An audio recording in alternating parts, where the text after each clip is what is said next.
What is up, conscious monkeys? Welcome to another episode of Traveling to Consciousness. I'm your host, Clayton Terry. On this episode, we are sitting down with one of the realists. She has her own coffee business. She has her own podcast, which merges kind of consciousness, fulfillment, and success. Kind of, I guess, what we're doing here, but I'm sure she has her own little spin on it. But while we're here, conscious monkeys, welcome to the show, Teal Cooper. Teal, Thanks, thanks for being here. Clayton. Thank you. I'm super pumped to be here. Yeah, I'm happy to have you. Very Yeah, so excited. so first of all, like, I guess we can start with the podcast. Like, was that a good way to kind of summarize it? That was a way I kind Yeah. of pulled out. No, I think it's very much aligned with yours with traveling to consciousness. It's just kind of, I guess, warped into the world of entrepreneurship in the sense of more of like how can we live our most fulfilling lives and really just step into a higher state of consciousness and become in alignment in order to do that. Upon my initial research, I it seemed like it was kind of like in the more entrepreneurial space, but I hesitated whenever I was But putting here's the together thing, the like, intro. that was my niche going into it, but I'm open to it kind of finding its place. Like, that's just what I'm interested in right now, but I'm also interested in spirituality and relationships and, like, psychology. So it's like, I don't wanna narrow it down too small and kind of just, like it's more broad, all things fulfillment, because that's what I'm, like, the most passionate about is how can we find fulfillment and live our best life. I don't know if you can cuss on this or not. I almost just Yeah, said. yeah, go for it. Shit, Okay. piss, fuck.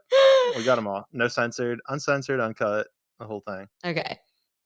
Yeah. So it's actually a good lead into what my first question usually is. And speaking of fulfillment, what was the first thing that you kind of wanted to be when you grew up? And how did you maybe see that as possibly being fulfilling in your life? Yeah, like when I was growing up, I honestly can't remember thinking I want to be this or I want to be that.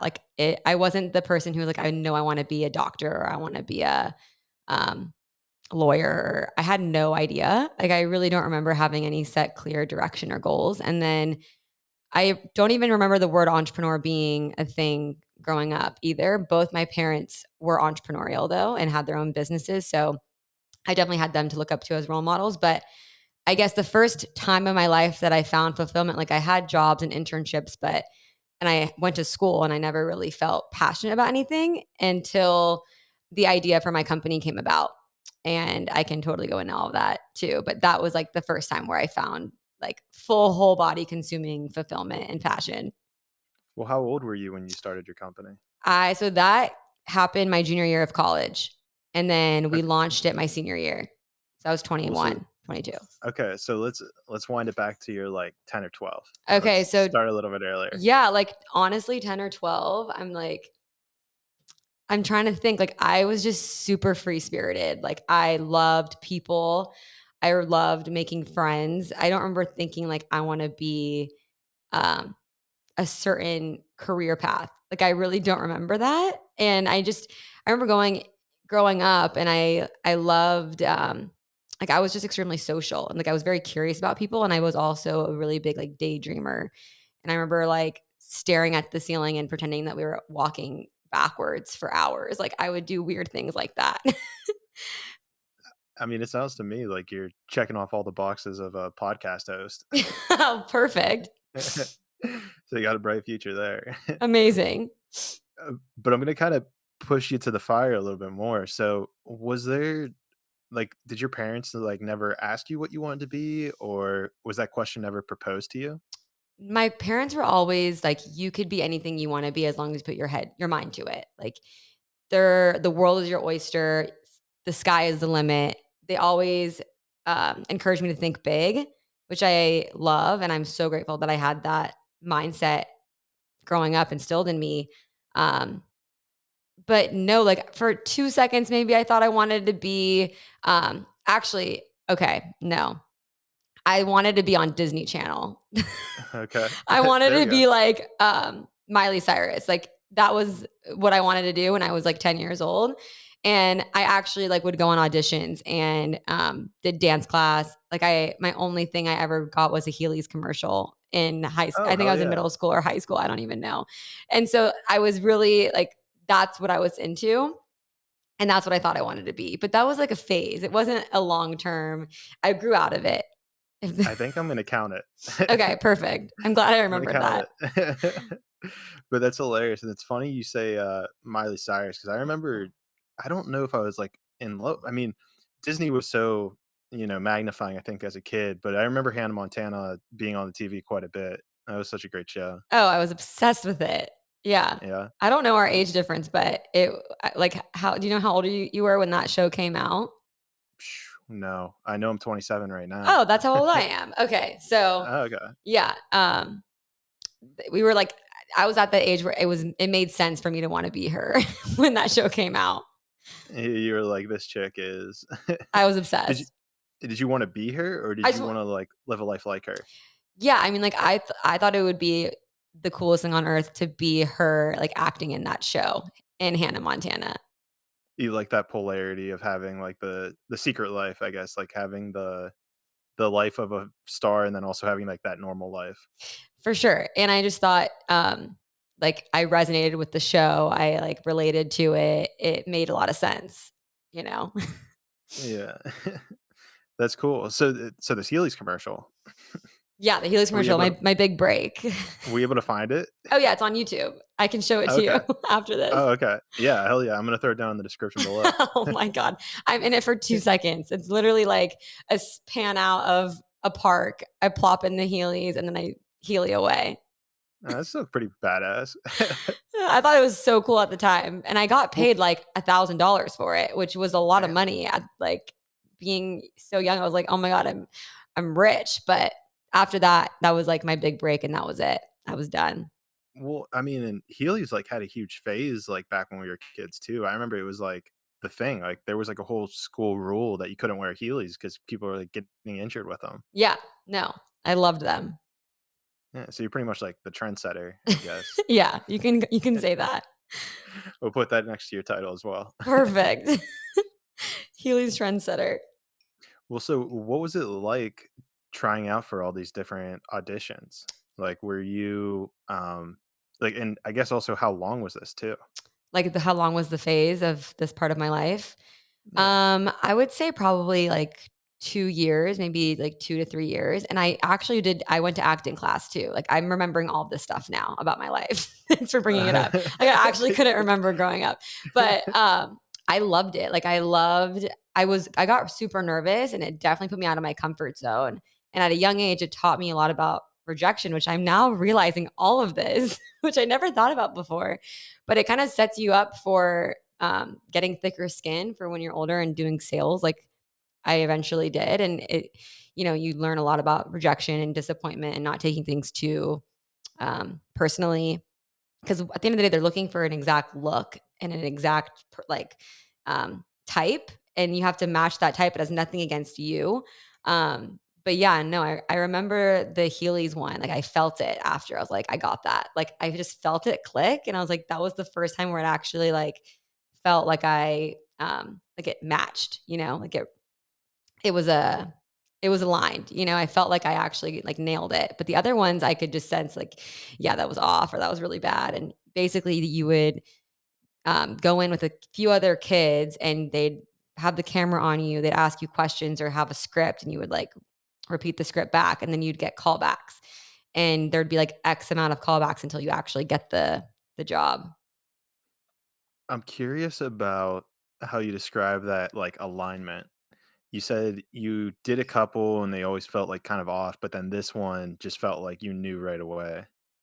Yeah, you can just feel like the energy in the room. I think even at that age, I could pick up on, okay, they really liked me. Okay, I was actually really naturally good at that. I wasn't forcing it. It felt like the whole thing just felt like energetically aligned. Whereas a lot of other times I would do it and it'd be like forced or um, you can just feel it feeling off after. Almost like, were they for roles that didn't align with, like, who you were? Yeah, they'd be stupid things though, like a toy. I was young, so it'd be like a Nickelodeon TV commercial for some doll, or like, um, yeah, like I really can't remember what they were, but the Heelys were it was the first thing where I actually like liked them because I would use them. I loved Heelys growing up. So and I was kinda, like, somewhat of a tomboy, and so, yeah, it just made sense, I guess. You were just like the product fit for it. Yeah. It's interesting because in my mind, I'm making a relation with Jim and Pam from The Office. They talk about how whenever they auditioned, uh, the other one was like, "You were perfect for that role, like, you're gonna get it." You know what I mean? And the other one like, they both said that about each other. And so I was curious if, like, that alignment that you felt kinda with that Heelys commercial was kinda just like, "Oh, like, this is it. This is that one." Yeah, that's interesting. No, I didn't feel it till after the fact, though. Like, going into it, I had no idea, and then after and actually, my brother came with me for that one, and I dragged him along, and he wasn't into this at all, and I remember, that made me feel more comfortable too, having him being there. So yeah, it was funny. That's interesting. And then what happened with the commercial career after that?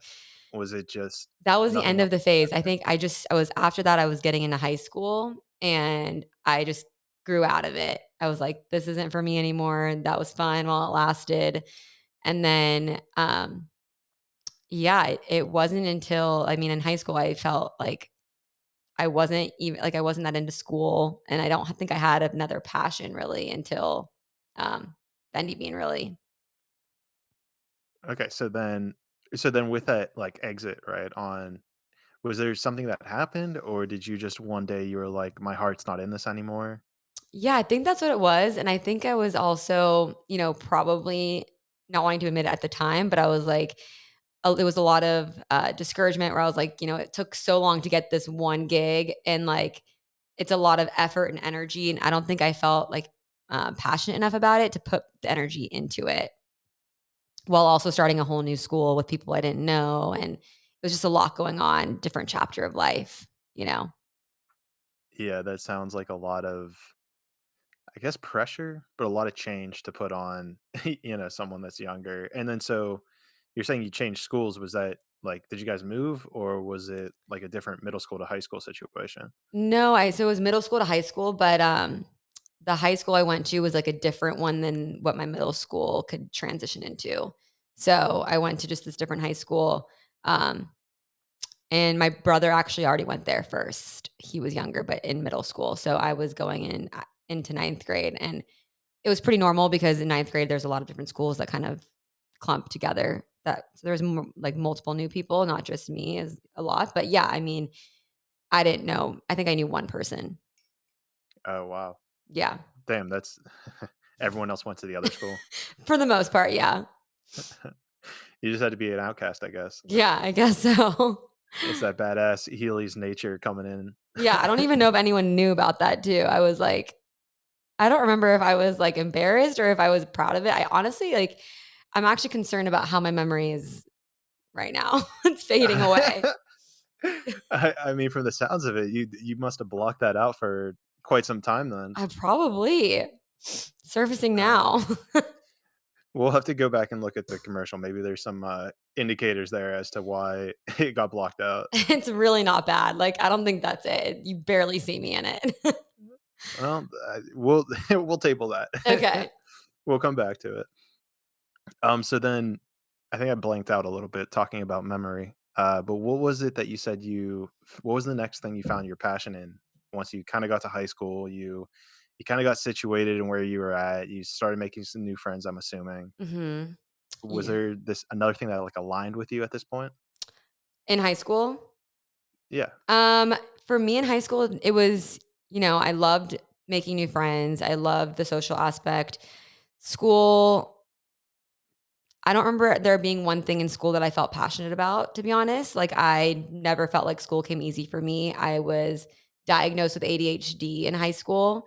Um, So, I was a distraction in my classes, and all my teachers complained because I was constantly talking to people, and so, um, my parents ended up medicating me, and then I, like, went into this dark hole of, like, not feeling myself for a amount of time on this medication and ended up stopped taking it because I hated the way it made me feel, but, um, I was, like, a pretty naturally happy person, and I loved, like yeah, I loved being at school, just the actual, classes and what we were learning, it just nothing stuck out to me. Like, I don't remember being super passionate about anything in particular. Do you think there was, and I like discussing dark holes, so if I hit a spot, just feel free to push back. No, you're good. Do you think there was any correlation with you going on this medication and, well, maybe I should phrase it a little differently. It sounded like you kinda, like, went into a dark hole, you said. So, and you said there was nothing, like, really happy or fulfilling. Do you feel like there was a correlation between taking, prescription, I guess, Adderall or anything like that?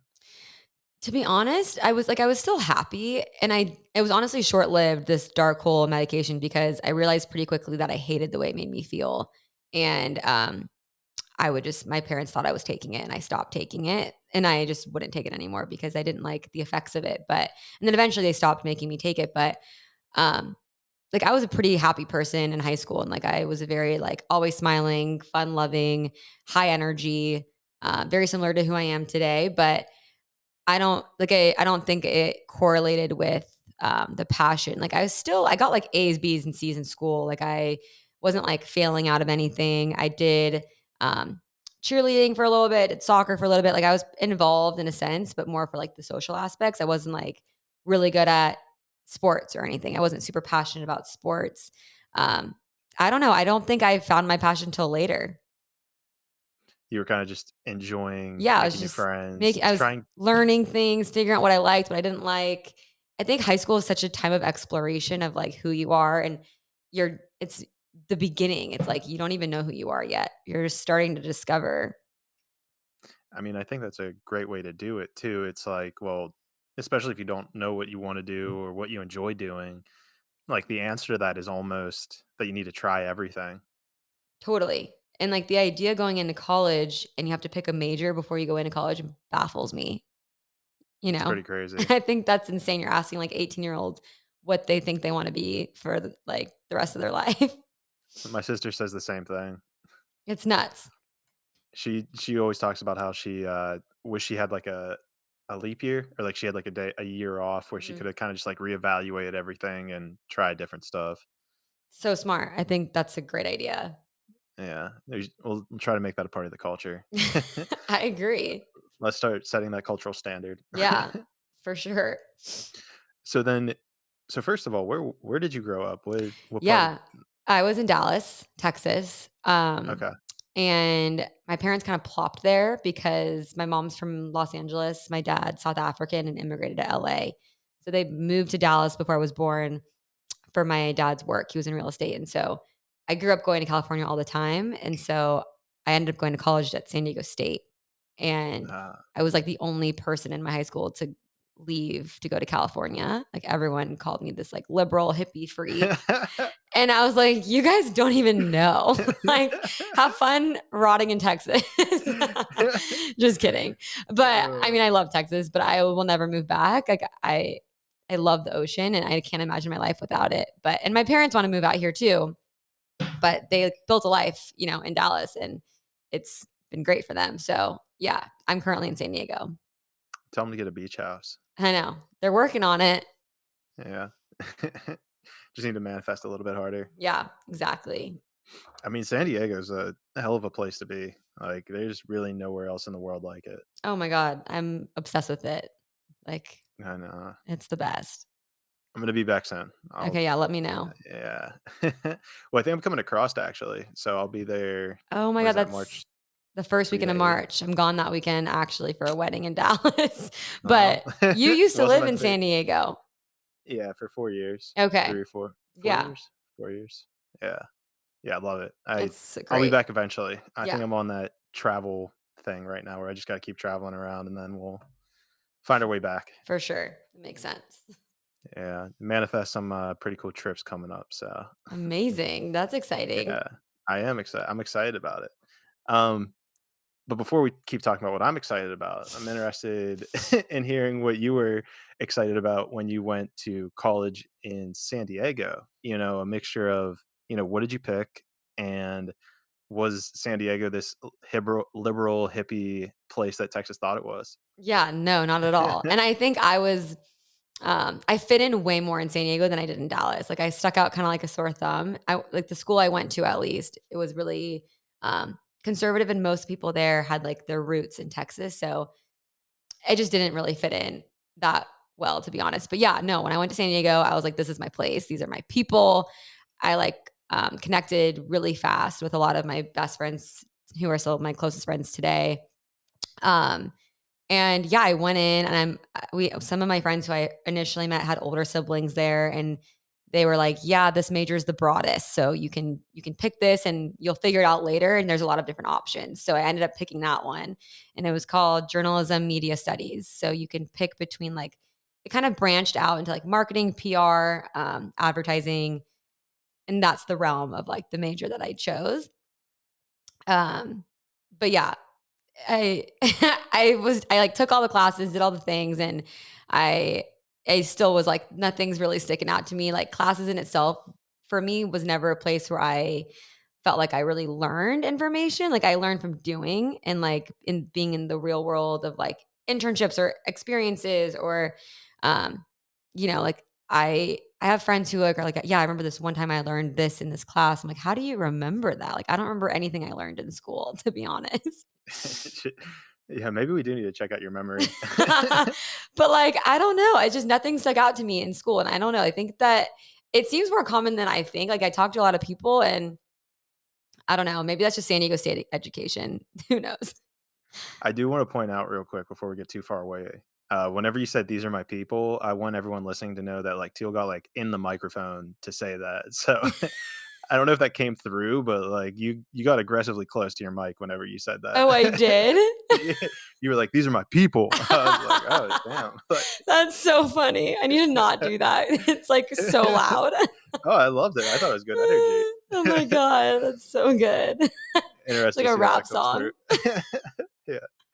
These are my people in San Diego. I love it. Uh, that's cool. So you took like you found like a kind of a general course, I guess, Yeah, it was like a but general like broad major, all encompassing on, like, marketing, media studies, PR, advertising, communications, and I enjoyed it, like, I met a lot of people through classes, and, um, I did Greek life for 2 years, and then I dropped out because I was like, "I don't really need this anymore." I found my friends, and I had the best college experience. Like, I truly loved it. yeah. I mean, I feel like it's so hard to not love it. Yeah. What did you say you went to? SDSU? SDSU, yeah. SDS is that the one in La Jolla? No, that's the one, I don't even know how to describe it. It's like college. It's like on the 8 East. Um, Okay, like east of Point Loma. no, I blank Mission. How do you describe the area? Oh my god, it's like you go down the 80s pretty east, and then um I'm It's just out blanking. there. It's out there. It's Okay. not in an It's out area where there. you would go to if it weren't for that school. Okay. Gotcha. Oh, it's like either that stadium is where the Chargers used to play? Yeah, uh-huh. It's like Okay. right. It's by Mission it. Valley. Mission No, Valley? no, no, no. No. Not by there. Well, this is probably really bad radio if people don't live in San Diego. Edit it out. I mean, you don't edit things out. No, we don't edit. I love it. People are gonna be like, "Okay, on to the Well, next." yeah, whatever. People can fast forward. We're gonna get into better stuff later. So, um, I don't know, whatever. Doesn't matter. Doesn't matter. It's all happening as it should, right? Yeah, exactly. Well, let's keep moving along because I want to get to the spirit. Well, maybe this is a good check-in spot. Yeah. Have what would be whenever you were in college or whenever you were maybe even in high school, give us like a little bit of a timeline of what you thought in those years about spirituality, about manifestation, about crystals, anything in Yeah. that kind of realm. So, my mom did you watch The Secret, the documentary? I have not. Okay, so when that came out, I was, like, probably 10, and my mom was obsessed with it. So I watched it with her a couple times, and I don't think it really fully, like, I grasped all the information at that age, but she raised me, like, instilling a lot of that in me, like, law of attraction, like, we made vision boards together. I already kinda had that, foundation, which was really awesome because I grew up with that mindset and didn't really know it. And I don't even remember really knowing like the term law of attraction then, but as I learned it later on in life, I was like, "Oh, okay, yeah, this is what my mom basically raised me on." And so I wouldn't consider that like at that age being in high school, college, I don't know if I considered myself spiritual yet. Like I don't remember thinking like about manifestation or knowing what those words were and how to like I remember having deep thoughts about life and the meaning of life, but I don't think I was considered like I didn't have my spiritual awakening at that point in time yet. It was kinda more just like it sounds like, at least to me, it was, like, more like a logical construct almost. More so, but not really logical, more of like I think in the grand scheme of things, it was very much aligned with the concepts of manifestation with that mindset and law of attraction and energy. I was big on energy, just naturally because I grew up in that environment. My mom was pretty spiritual. Um, Maybe I was familiar with the term spiritual, but I don't know if I was like, I'm spiritual yet at that point in my life. Um, I'm still at this point figuring out who I am, exploring, going through, different chapters. But yeah, that's kind of where I was at mindset wise. Okay, cool. I mean, that's pretty interesting because I don't think I'm aware of too many people that have been, at least in our generation, have been exposed at, like, that level, I know. growing up. I know. And like I look back and I think it's played a huge role in my life because when I did become exposed as I got older, it clicked so well for me where I was like, wow, this all makes so much sense. And it's like I intuitively and instinctively just got it. And I felt like I knew it all along, but um, like I was it was like in my subconscious programming, and I feel really blessed and really lucky that I was able to experience that at a young age. Did you ever talk to friends at high school about this stuff? No, like not at all. Not at all. No. I don't think so. I don't remember talking about this stuff with anyone. Like, it seemed like it was just a topic of like and I don't even remember talking about this with like I guess like my mom would bring it up in different ways, but it wasn't like I was sitting around the dinner table talking about manifestation or law of attraction. Like my dad's not spiritual. Um, my dad's very logical minded. Yeah, I don't remember really talking about it at that age. That's interesting. So you would have never talked to your dad about all of this stuff? Yeah, no. Interesting. So were you just having these conversations, like, on the side with your mom?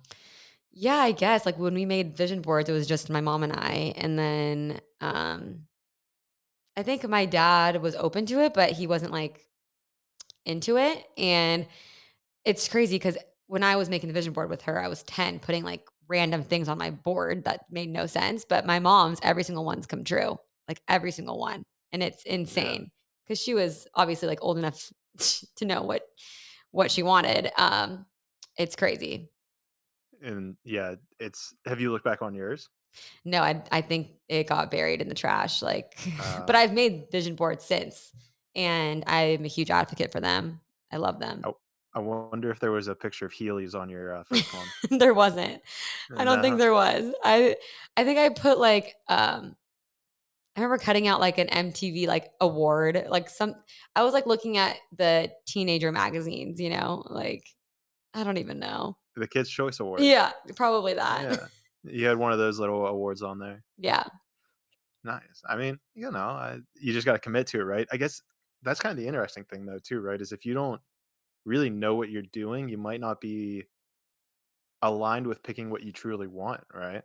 totally, and I think when you don't really know what you want, that confuses the universe, and so if you don't know what you want but at the time, I thought, "Maybe I want this," but I was, like, 11 years old, so it obviously shifts and changes. I mean, even as we grow up, we change what we want, and, um, I think being intentional and, like, decisive is really important.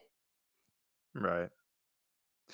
And I mean, even on top of that, like, I feel like there's at least some part of the journey or some part of the travel is, having those intermediate things of, okay, well, let's say it's a car or something, right? Like, I want this car. And as you're progressing towards it, you start to realize, like, wait, like, this isn't like, yeah, I mean, a car would be nice, but this isn't really what I wanted, you know? And so to me, it feels like it's like one of those stepping stones. Totally, or it could just be, like, something from the ego that you want instead of something that your soul wants, and so, I feel like that happens all the time where you get the car and you're like, "Oh, this didn't really feel like I thought it would feel." Right. Do you feel like that there's a unhealthy amount of using the ego to like in with things that you might be wanting to manifest? Like, me personally or just in general? In general, if there's like a, I mean, personal experience, or if like, I've y- definitely used like, I've had experiences where I've manifested from the ego, and now I'm at the point where I can differentiate what is ego driven and what's not. Um, Here's the thing, if you're manifesting from the ego, you're still gonna get it. It doesn't uh, deter you from getting it. It's just it's not gonna sometimes if it's not aligned, it might not happen, but I mean, it's not gonna feel the way you thought it would feel if it's ego driven. You know, it's not gonna be, like, expansive and actually. Because I think at the end of the day, the reason why we want anything in life is because of the feelings that we think we're gonna feel when we achieve it or get it. And so, a big thing I've learned through my podcast too is that we need to focus on trying to embody the feelings in the present, like through the process, instead of waiting till the end. So we don't, get there and we're like, all right, what's next? Okay, like let's get to the next milestone, and we can actually enjoy the process.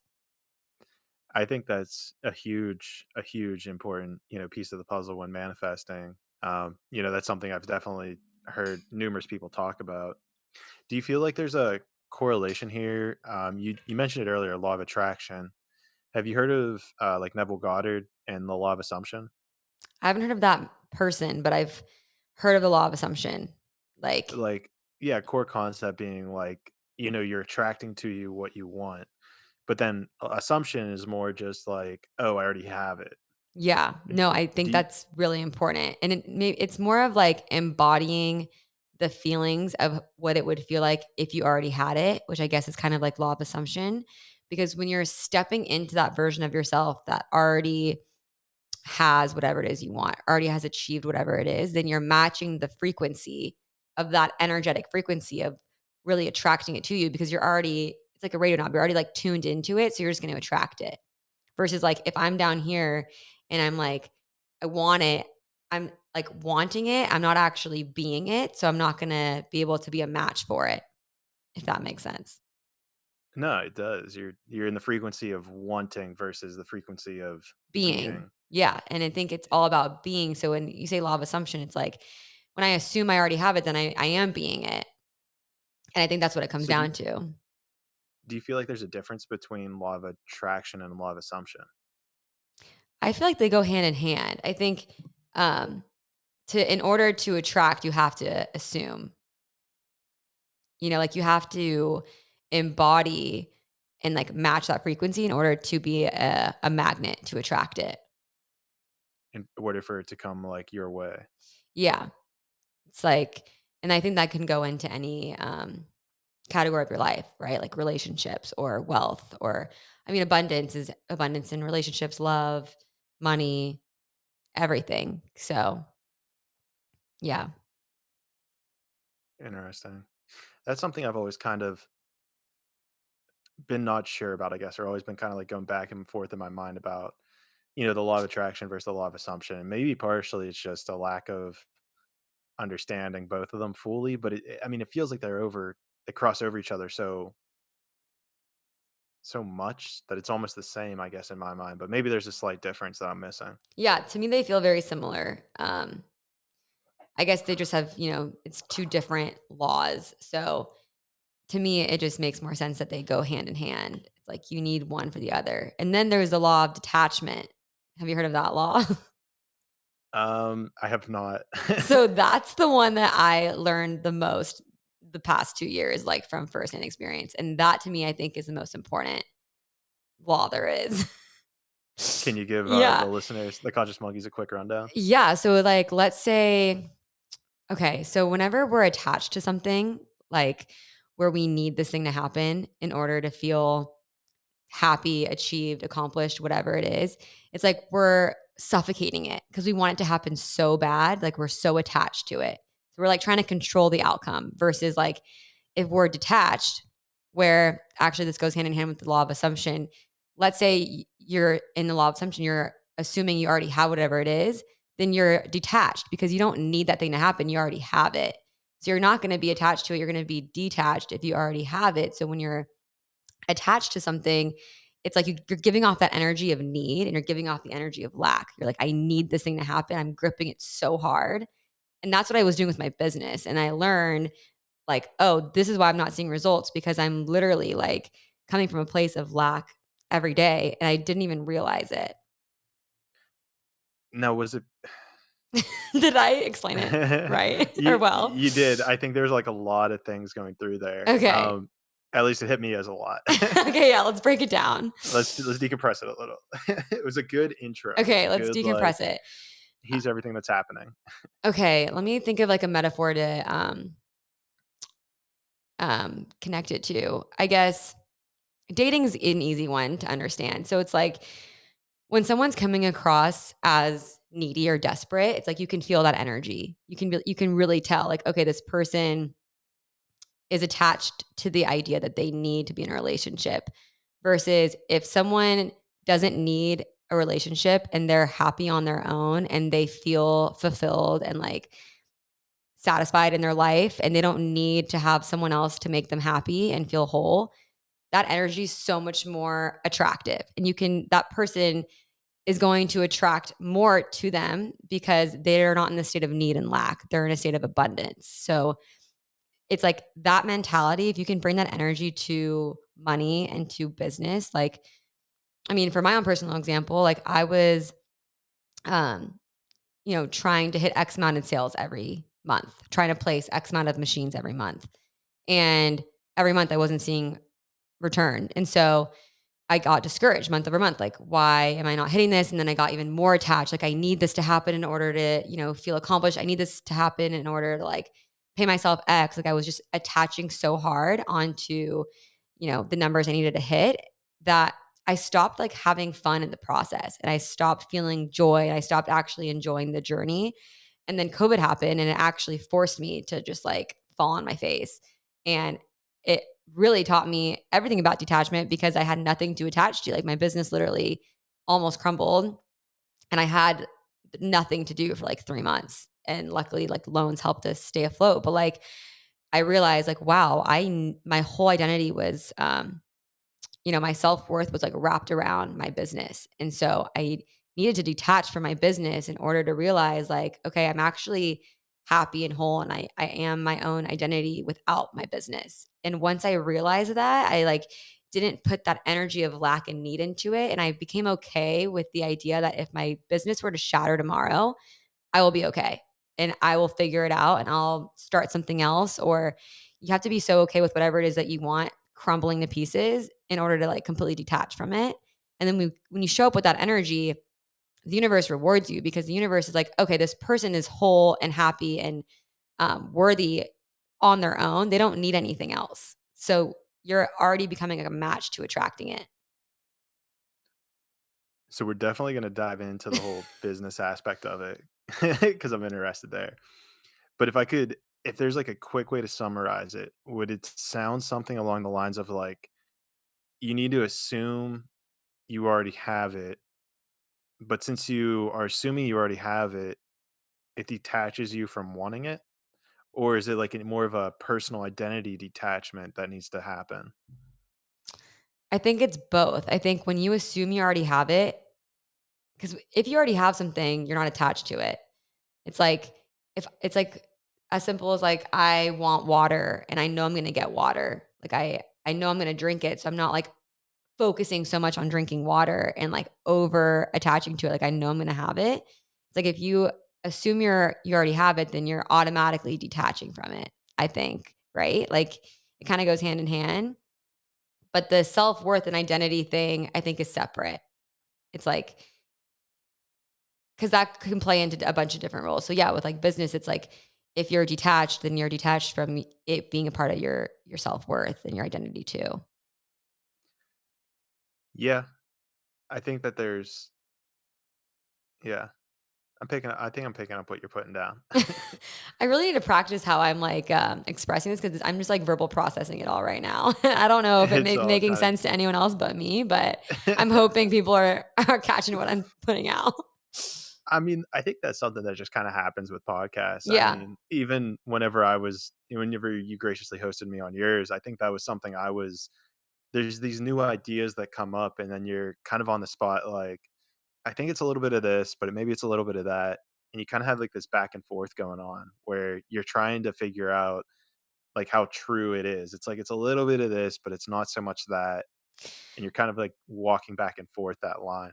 for me, it's not that I know it's true. Like I don't feel back and forth. It's just I don't know how to express it to make it for it to make sense to anyone else because it makes so much sense to me in my head, and it's like it feels so true and feels so right. Like I know it's how the universe works. Like I've seen it firsthand in my own life how it works. Once I've detached, miracles plopped in my life. More abundance has come in than ever before. I don't need to like convince myself. It's more of I don't know how to like express it in the right way, if that makes sense. Yeah, and I think that was kind of the angle I was trying to go with it is that you have this idea, this framework of what's going on, how it's happening. But then to take that amount of knowledge, which is arguably infinite, and then to compress it down into words, It's hard. articulate those words. Yeah, Yeah. Using words I understand, using words that people are going to understand, and to summarize all that, that was what I was kind of for sure. trying to lay out. Yeah, and yeah, I think finding the right words can be a challenge, but yeah, I think I don't know. I think it made sense. Well, I mean, and to point out how crazy it is, right? We were just talking about the word assumption, attraction, and detachment, and trying to argue that they're all roughly the same thing. That's so true. They all pretty much clump together and all mean the same thing in just different ways. That's probably going to help like two people, and everyone else is going to be like, "What the hell are they talking I about? know. Whatever. Is there weed in the air in San Diego?" There's really not. It's Oh coffee. man. Well, speaking of coffee, let's keep going on with your story then.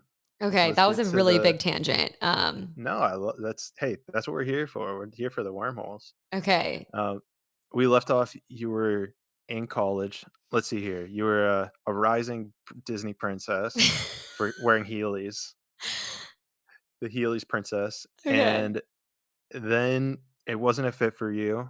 You changed schools. You then started going into college, and you weren't sure what. Well, I'm losing my train of thought What I now wanted my too. major to be. Your memory thing's starting to leak onto me. No, it's not. And then I basically went through college and I was having fun, great college experience, made a lot of amazing connections. And I think I learned a lot just about life through college. But yeah, nothing where I was like, this is what I want to do with the rest of my life. But Did you pick a major? Because I know you yeah, said you it did was like a JMS, general. journalism media studies is what I picked.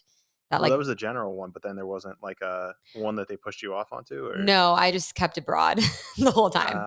okay, You can just gotcha. keep it like the emphasis was in actually the emphasis was in media studies is what I decided instead of like going a different direction.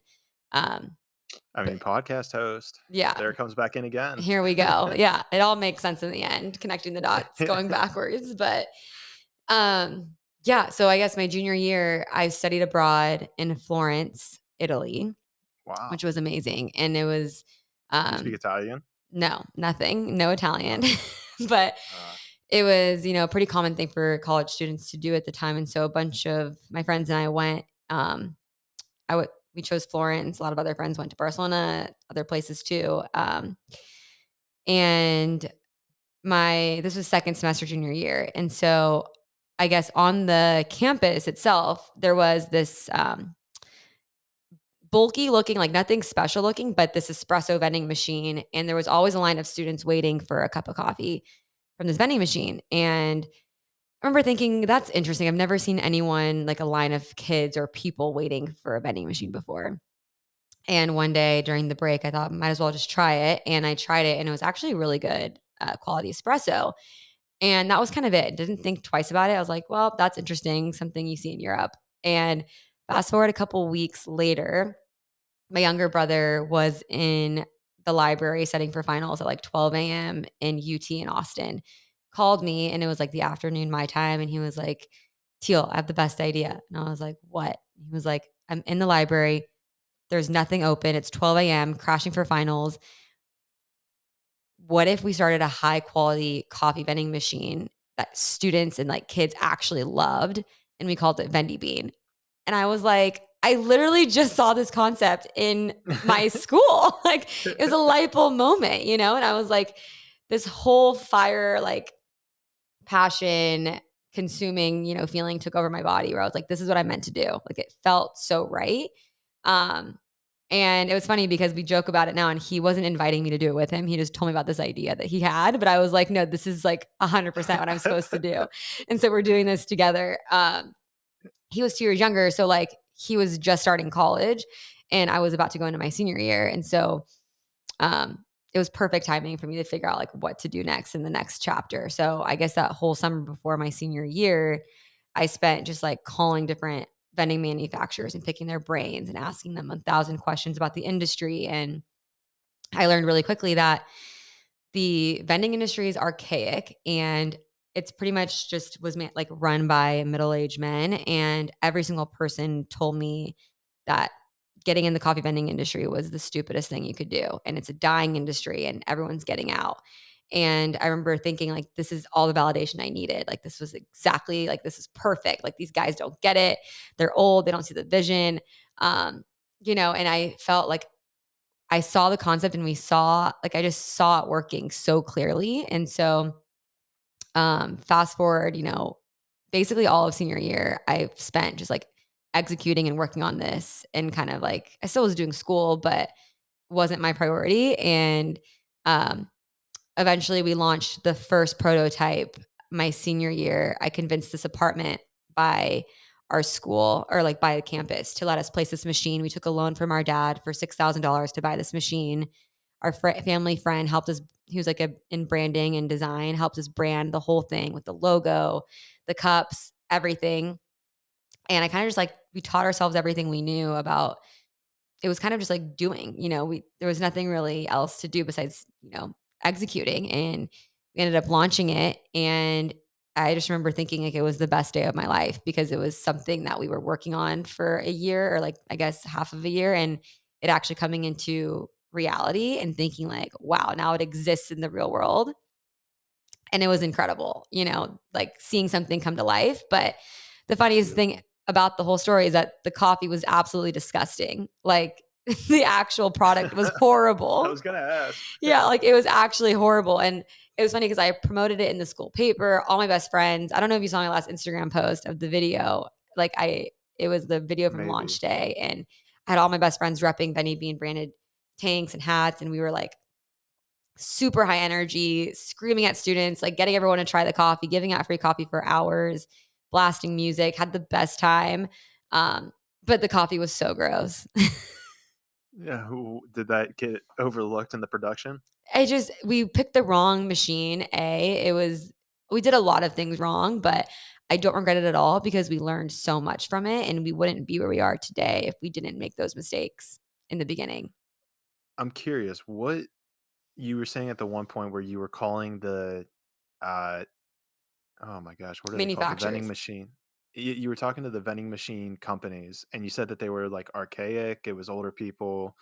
Why were they getting out of coffee? Why did they feel like it was dying? Because the actual technology was horrible and the logistics behind the maintenance of them is a pain in the ass, and that's why there aren't a lot of, competitors out there today because it's not just like going up to a vending machine and stocking consumer packaged goods with, like, snacks and sodas. This is actual, um product where it grinds.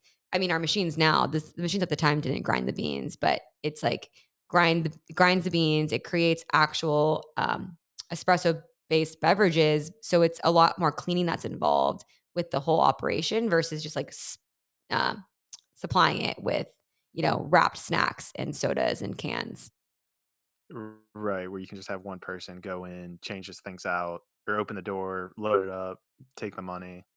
Yeah, totally. But I mean, the manufacturers we're talking to were all American ba or not like US based manufacturers, and that was our first mistake. So the machine itself, they weren't wrong. It was a piece of shit, and so it was just horrible. But I didn't realize at the time that was the issue was we needed to outsource overseas, and so we learned that I was gonna the hard way. I was like, maybe I'm jumping ahead of the story, but would you have gone to, like, a place in Europe or Italy even Yeah, I where don't know why I they didn't have think these about machines? that because I saw it in Europe, but I thought I don't know, I just wasn't thinking big enough. I wasn't thinking that was possible. I was so young and like I thought there could be an easier way. Like there was a manufacturer right in LA that we got this machine from, and I thought, they didn't exist in the US yet, like American or European vending machines or Alright. um, outsourced from China or Japan or, where they actually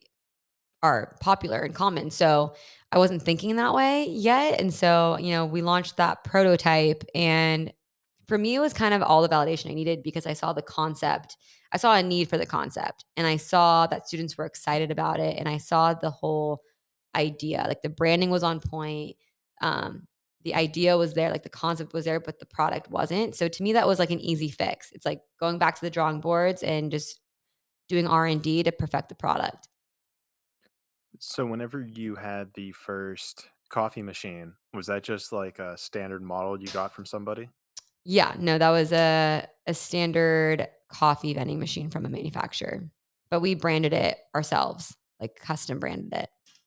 Right, like fitted the outside with, like, your brand and stuff. Mhm. And so then you needed to well, so then let me see here, let me try to get the story situated a little bit.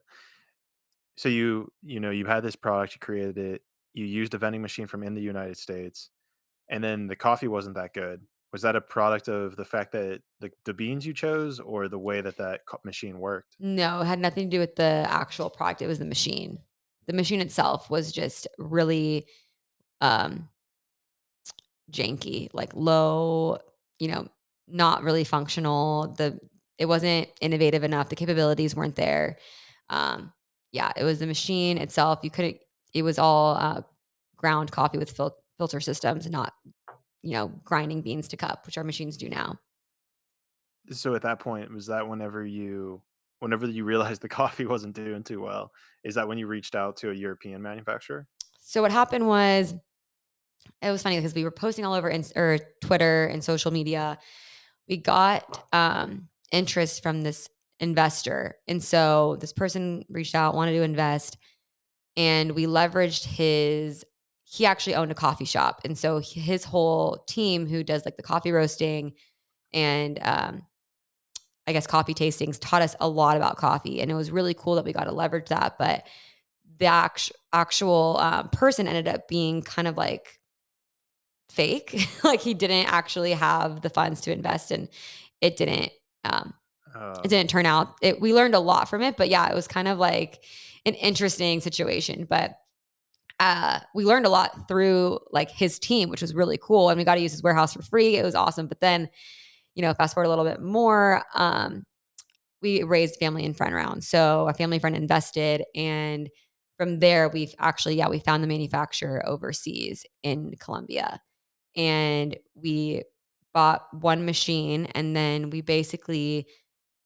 custom made a lot of the technology with them to like reverse for the American market because a lot of it didn't make sense for the American market. It was more tailored towards the European market. So we worked with them to really tailor the technology. And it was a lot of dialing in the recipes with local roasters here and like really getting the product perfected with them too. Cause they're the best, the biggest coffee snobs, biggest coffee connoisseurs. And we were just learning about coffee. Like we loved it, but we didn't know much about it at that point. So it was really fun. It was a really fun creative process being able to do that. you said that the machines were adjusted. Is that like UI, like interface, like user interface kind of stuff? Is that programming? Yeah, it's Like, more of programming and with the actual recipes, like dialing in and customizing the capabilities for the amount of grams for each drink and um, adjusting like the bean size, the hopper, the espresso, like how many grounds of beans are going in, etc. So it was a lot of like customization in that way. But I mean, now the innovation we're working on is tenfold. This was in the very beginning. Um, but yeah, no, and we still work with that same manufacturer today. Oh, okay, cool. You still got it going. Yeah. When did you guys start this? It would have been 4 years ago, 5 years ago. So the beta that we launched was my senior year, 2016, and then we took a year off and kind of just like raised the round and did a bunch of R&D, and we relaunched in 20 end of 2017. So I wouldn't Okay, say we were like really we weren't like making money from a machine in a public location till like end of 2017. okay. And how was that? How did that do? Yeah, I mean, it was a lot of trial and error. Like we had to figure out what kind of location this would make sense for, and also we had to convince them to let us place the machine in their building, right? And it was All right. definitely a challenge. Like in the beginning, it was an insane amount of rejection. Like I think I got over 100 no's before I got my first yes. And I remember getting super discouraged thinking like, are we the only ones that think this is gonna work? Like, does no one else believe in this vision like we do? And eventually, you get your first big name client and then you can use them for credibility purposes and it's kind of like a snowball. But getting that first person to believe in you, our first client, I think took us some time. That's wild. I'm surprised you wouldn't have been able to go to like the schools and say, "Hey, throw this in your library for, whenever your coffee shops close up." Yeah, no, San Diego State was very challenging. They like were throwing me in 1,000 directions and not being super supportive. So, yeah, That's unfortunate. yeah, Well, we don't have to lots, give them too much airtime. yeah, lots of red tape. Yeah. What, d is it you're saying that it's difficult to clean, difficult to do different stuff. Do you have to have, like, a technician go out there and, like, fix all that stuff for you? So, yeah, I mean, in the beginning, my brother and I, there was no US based tech team. We had to teach ourselves how to break these machines down and put them back together. So, Wow, we became, over those first 2 years, we became vending technicians. I'd constantly be going to different machines to fix grinder jams, replace parts, cleaning and restocking the machines every weekend. They need to be cleaned and restocked every week. So, it was a lot of manual labor, but if we didn't learn how to do that ourselves and like we didn't know how the machines worked to the best of our ability, like, and Tristan, actually, my brother, became way more knowledgeable than I ever was. Like he actually like was naturally really good at this, is at breaking things apart and really building the machine back and fixing different parts of the technology. But for me, it was definitely something I had to rewire my mindset to teach myself that I'm like, I can do this kind of thing. But yeah, I mean, luckily we were able to master it because if we weren't able to do that, we wouldn't be able to hire other people and really train them, and know exactly what their roles entail. I mean, that's when you know if you know something is if you're able to teach it to somebody else. Totally. How Now to get a little bit back to the spirituality, is this playing any role in the success of you and the company? Are you meditating, doing any spiritual practices, maybe vision boards with regards to the company?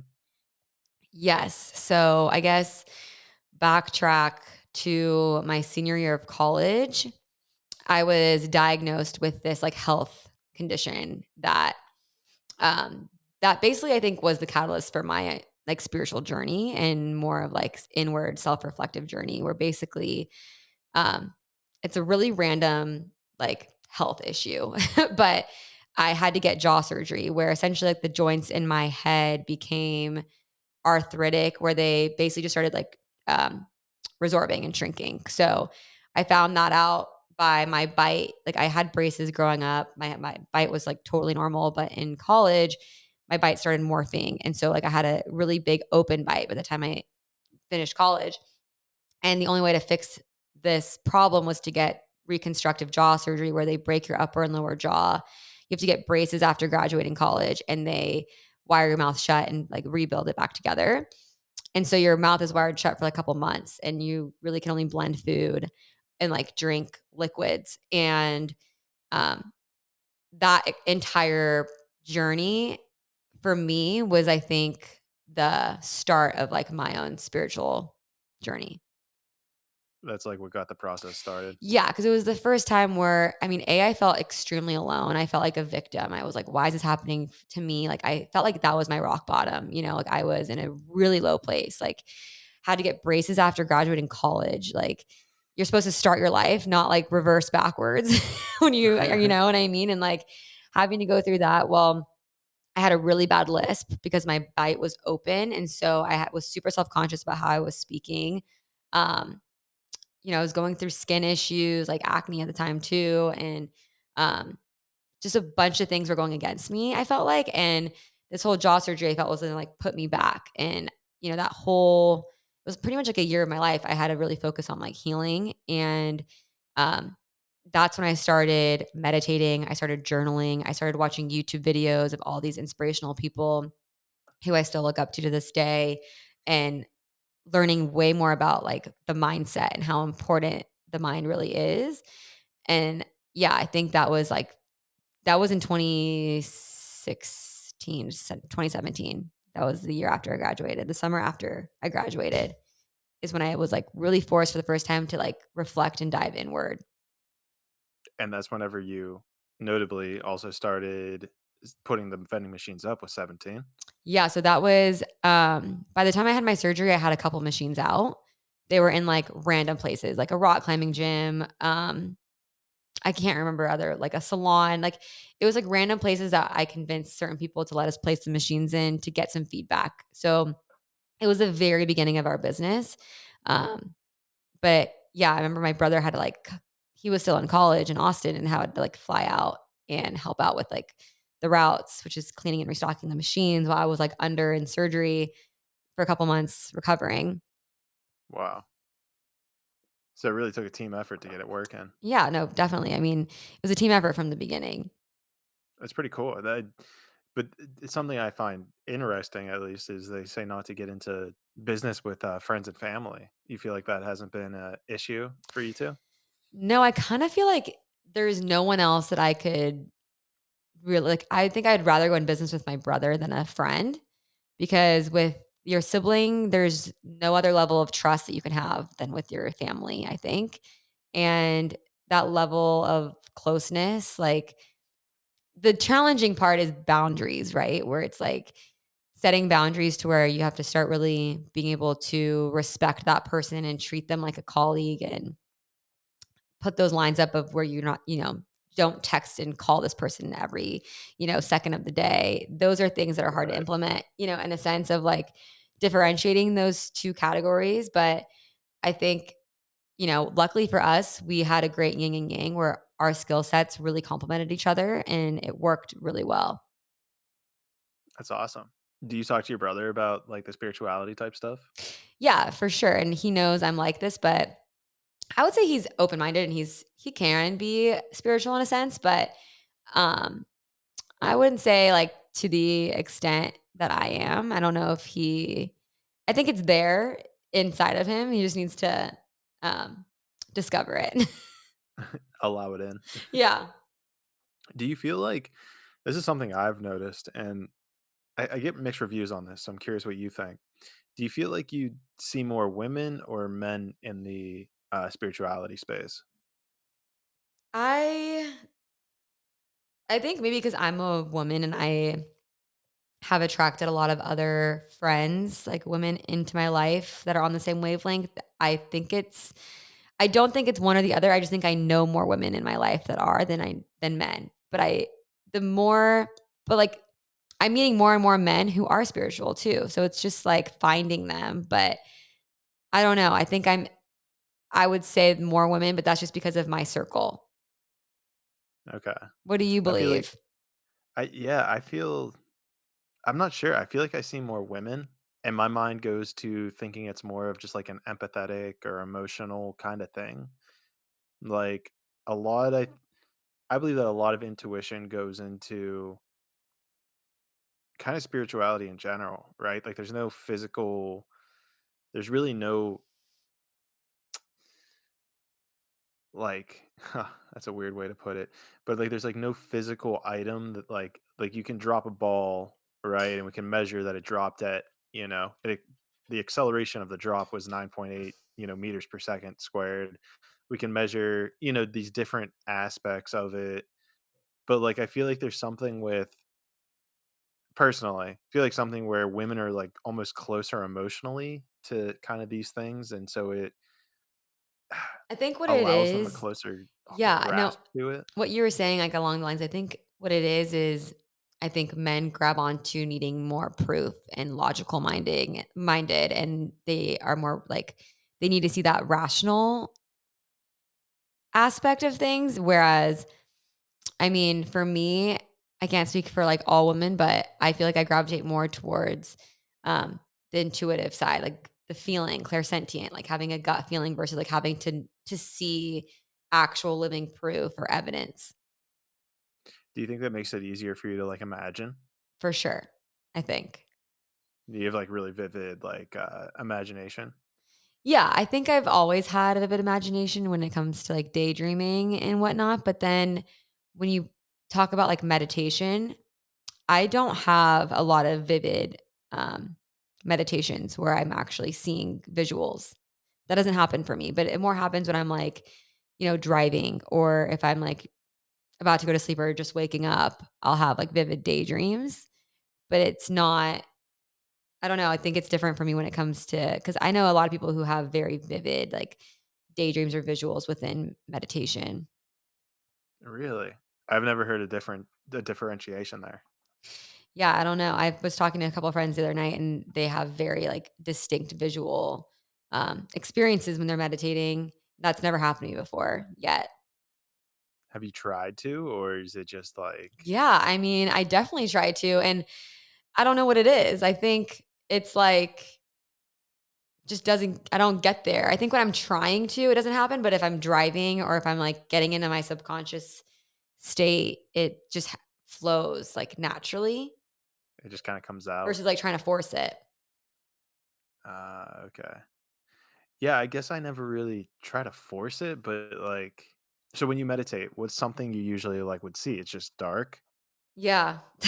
Like or thoughts pop in. It's like thoughts and I'll see that, but I'm not, like, visualizing what the meditation's telling me to visualize. Oh, okay. So you're saying like if you use a guided meditation and they Yeah, have visual stuff in it, it's hard for you to actually visualize those things. exactly, yeah. Oh, that's interesting. I know. I think it's a block I'm trying to, like, work through, but Do you think there's any relation to the what it seemed to me like you kind of blocked out a lot of like the acting stuff? It seemed to me like you did. Maybe you didn't. I don't know what you think, but it sounded like you were just recollecting all that, recalling all that. Do you think there's a connection there at all? I don't know. I really don't. I think my memory it's like if I don't think about something for a long time, I feel like it just suppresses naturally. Like, I haven't thought about the acting thing in so long. Like, I don't think there's a reason why I'm really not embarrassed about that part of my life. There's no reason why I'd be, like, suppressing it intentionally. Um, there definitely are things in my life that I for sure have suppressed and, like, you know, and blocking, but it's not the acting thing. I think when it comes to, Okay. like, meditating and visuals, I think everyone has different, like, gifts that they resonate more with. For me, I'm way more in, like, feeling. Like, I have gut feelings and knowings where it's like and that's called clairsentient, where it's not really I forget what it's called when you see, I'm blanking, like, clairaudient is when you hear, but I don't Is it's it not clear maybe clairvoyance? it's clairvoyant, but that's never been something that um, I guess, resonate with. I'm more of, like, a feeling person, and, like, I can Okay. sense other people's energy really well and, like, walk into a room and get the vibe right off the bat, or I will get gut feelings or intuitive downloads and feelings all the time where I'm just like, I know that's what I need to do. And I don't need to explain it to anyone. I don't need to rationalize it in my mind. Whereas a lot of men, I think, need to rationalize it. And that's where they get caught up. Like my brother and I will get in fights where I'm like, this is my gut feeling. He's like, I don't give a fuck about your gut feeling. Like, this is business and we have to do it this way. I'm like, it's like, that's the disconnect. Yeah. But maybe that's good for, a business relationships that you It have that, is. It's great. like, It's great structured yin and chaos. yang. Yeah. No, I could definitely relate to that, though, and it's kinda something we also touched on was, like, that need for structure versus that chaotic, like, "Oh, well, this just feels right," and it's so hard. I mean, I can only speak for myself, but and maybe it's a masculine quality where it's just, like, so hard for you to kinda put your faith in something else, something else mystical, something else that's not you, like, to trust your gut in a sense. Yeah, but I feel like if you reframe thinking that it's not you, it is you, you know? That's a good point. Well, that's getting pretty deep though there. Yeah, it's like you just don't think about it. I don't think about it as like it's not me. I think about it as it's like you know, the real me. The authentic. Yeah, it's like your soul versus like Yeah. your your ego. So, I guess it would be more of ego protection that would be keeping you from trusting your gut feeling? Yeah, for sure. Cause the ego is like the brain that's trying to say, oh, but that's not rational. Oh, like it gaslights yourself. Like you gaslight yourself saying, like, why are you, second guessing everything you're intuitively feeling. And then, you know, maybe you'll do what your ego wants and you're like, I should have not listened to that. And it made me get in this situation where now you know, I regret it. It's funny, when you were kinda, like, talking about that, I have actually kind of experienced the opposite, where I get that, like, intuitive download, and maybe it's kind of the same thing, but there's, like, one particular instance that's sticking out where you get that, like, I got a download, let's say, that it was like, okay, essentially something was never gonna happen again, and I was like, "Nope, fuck that," like, I'm gonna put all of my ego into making that thing happen again, and now we're sitting here, it still hasn't, but it's become that it becomes this like force of just like wanting it's like fighting yourself almost. It's like I want this to be wrong. It's like I want this intuitive thing to be wrong so that I'm right. But meanwhile, like you said, it's still a part of you. It's like you're having this internal war over something that isn't necessary. Yeah, it's like you're battling with yourself. It's like, why can't we just become in alignment and not be fighting ourselves? And it's so interesting because I'm trying to relate this to my one thing, but maybe there's a level of like there's that societal or cultural imprint that gets placed and is more guarded by your ego, or your ego almost attaches maybe more to the culture or societal stigma. And so that I don't know, maybe I'm up for debate on that one, but I'm just spitballing here. But then that like covers up your true authentic self or that thing that is for your highest good or best interest. I feel like you need to tell me what you're talking about because you kind of lost me there. Okay. Like I knew. Um, am I getting a little too vague maybe? Yeah, I think it's too vague, so Um, I can't understand where you're going with it. well, I mean, Or just I guess I'm I guess I'm kinda trying to keep it vague because I want it to be a more metaphysical conversation, right, as opposed to okay. this, like, specific instance. So I'm reframe what thinking you're it saying. okay, let's try to restart that. Let's do a little rewind. Do you hear my dog or is it okay? No, I haven't heard him yet. Okay. He's whimpering a lot. Just making Oh, sure. okay. Yeah, we'll double check on the reel or the clip, whatever it's called. Um, I'm losing my train of thought. Oh, man. What were we talking about? The ego and something else. Oh, fighting yourself, getting intuitive download. Getting into Yeah. alignment. Yeah. So, hmm, like if it's like that car, right? Let's use the car for it. Well, I guess we're getting into a specific example, but if it's like a car that you want, and like you get this intuition that you're never going to get the car, but your ego is still sitting there saying like, no, we're going to get it, we're going to make it happen, this is what the way is. It's like at what level are you now just fighting at? Like, are you fighting the journey? Maybe it's more just like fighting the journey. I see what you're saying. You're like trying to control the outcome to where you're not letting things like flow and play out and surrendering to like the universe. Yeah, I guess so.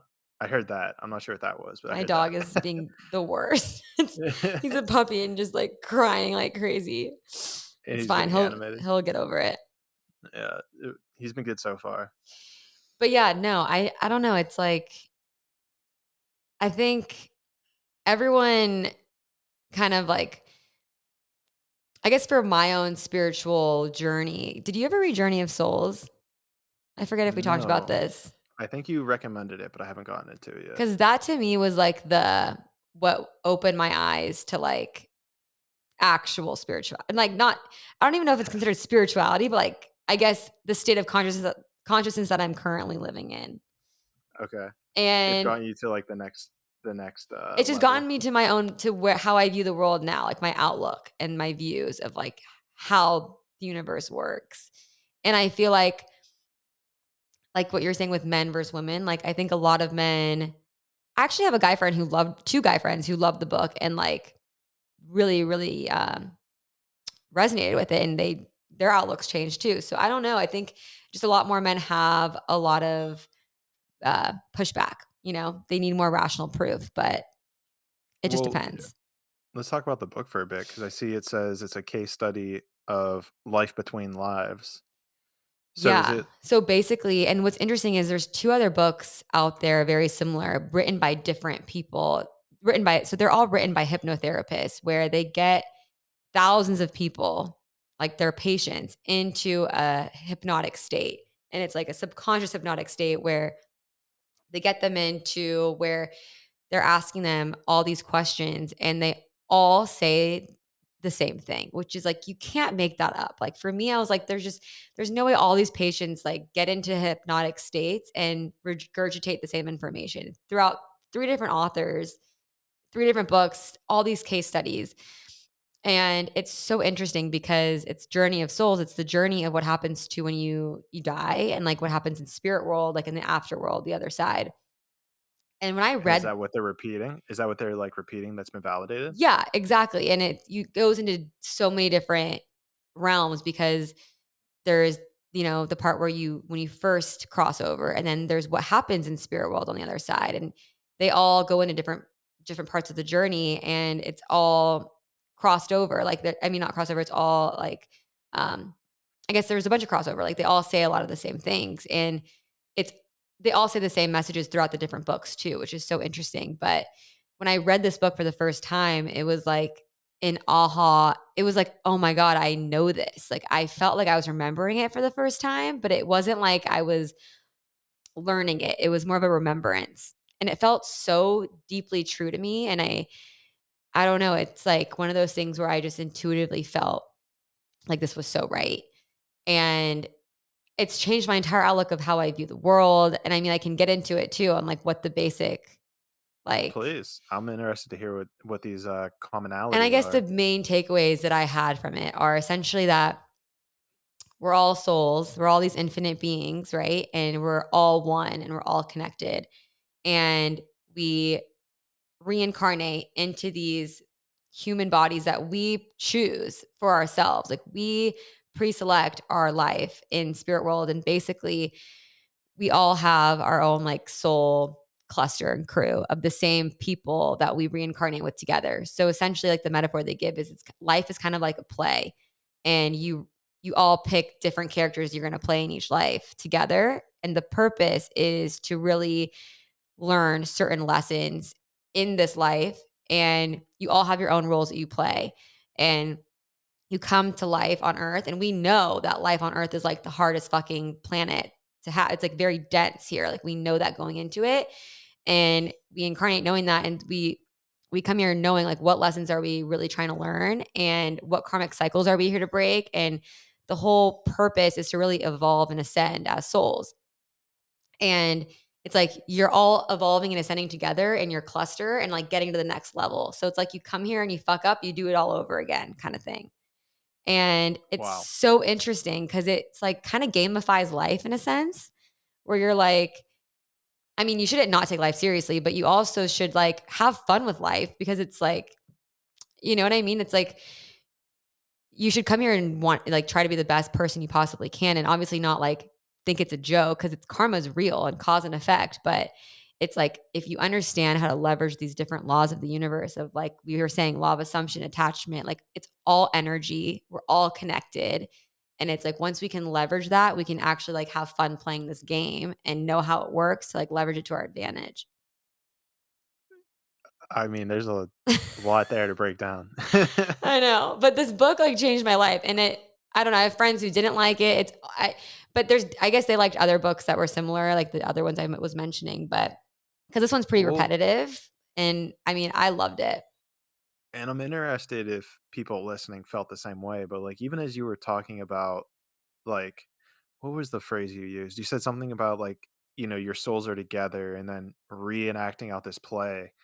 Like, I could kinda feel tears coming to my eyes, like, not in a sad way, but, like, in that knowing way that you were talking about, where it's, like, this overwhelming energy coming out of nowhere that's, like, making me cry. Right? And that's how I felt the whole book where I was like, "I fucking knew this. This is all feels so real inside of me."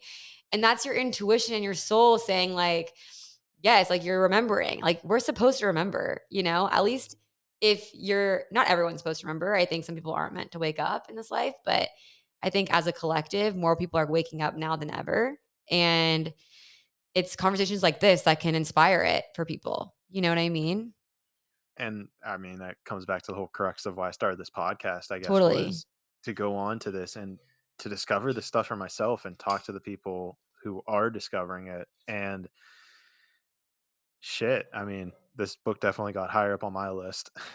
No, yeah. I mean, it it was amazing. Like it really made a huge impact on my life. And then what's crazy is you start reading other books in the spiritual category and they all say the same messages in different ways. So it's like it just starts making sense. All the puzzles start fitting together, everything starts clicking and you just start like having more and more breakthroughs every day. But it's like you can read something one day and then you read it like it gets mirrored back to you in real life and then it will click and you'll have this aha moment and you're like, "Oh my god, it all makes sense." And then it just Yeah, you continues to need happen over and over again. you get, like, this, like, validation somehow from the outside world, like, you say it enough time internally, then the outside world's like, "Yep, here you go." Yeah, but you have to learn it yourself. Like someone else can't tell you it for you to learn it. And this probably leads into a great way for business. It's like you can read all the business books in the world, but until you start your own business, you have no idea how to do it. Exactly. And I think starting your own business and being an entrepreneur teaches you I think it's like a flash course on self. Can you hear that? A little Oh my god. bit. It's like self-discovery. It's like you learn so much about yourself through entrepreneurship because it really challenges you and pushes you to your core. And I think, yeah, from business books and learning through other, people's stories on podcasts, that's not going to really like teach you how to start your own business. Right.